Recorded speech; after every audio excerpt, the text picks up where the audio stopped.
রাধে রাধে। সবাইকে প্রথমেই জানাই শুভ রাধাষ্টমী। আজকে রাধারানীর শুভ আবির্ভাব তিথি, তাই আমরা প্রথমে এসেছি মায়াপুর গৌড়ীয় মঠে।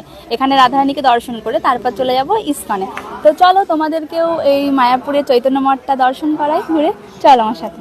মায়াপুরে শ্রী চৈতন্য গৌড়ীয় মঠ, এটাকে মহাপ্রভুর মাসির বাড়ি বলা হয়। অনেক সৌন্দর্যে ভরা এই মন্দিরের চারিপাশ। আজকে আমি সব দর্শন করাতে না পারলেও একদিন খুব সুন্দর করে এই মন্দিরের চারিপাশটা তোমাদের দর্শন করাবো, যেমন শ্যামকুণ্ড, রাধাকুণ্ড, আরো অনেক কিছু।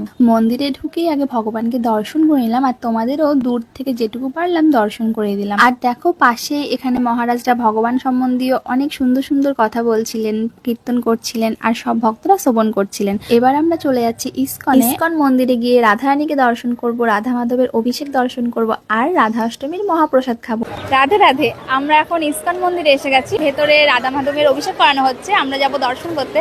আর তোমাদের দর্শন করাই। চলো তোমরা দেখো যে বাইরের থেকে কত দর্শনার্থীরা এসেছে রাধা অষ্টমীর দিনকে। রাধা অষ্টমী মানে আমাদের প্রিয় রাধারানীর আবির্ভাব তিথি। এই শুভ দিনে সব ভক্তদের মন ব্যাকুল হয়ে থাকে কখন রাধারানীকে দর্শন করব। কত দূর দূরান্ত থেকে কত ভক্তরা এসেছে রাধারানীকে দর্শন করতে। আর আমারও মনে হচ্ছে কখন আমি রাধারানীকে গিয়ে দর্শন করব। ভেতরে ঢোকার আগে বাইরে পর্দাতেই তোমাদের দেখিয়ে দিই, দেখো কত সুন্দর করে ভেতরে রাধা মাধবের অভিষেক করানো হচ্ছে। বিশেষ কারণে ভেতরে তোমাদের রাধা মাধবকে দর্শন করাতে পারলাম না, তবে তোমরা মায়াপুর টিভিতে খুব সুন্দরভাবে দর্শন করে নেবে। মায়াপুর টিভিতে মঙ্গল আরতি থেকে ভগবানের শয়ন পর্যন্ত সমস্ত ভিডিও সুন্দরভাবে তোমরা দর্শন করতে পারবে। ভেতরে ঢুকে রাধা মাধবকে দর্শন করলাম, আর আজকে এত সুন্দর দেখাচ্ছে যেটা বলার আমার কোনো ভাষা নেই।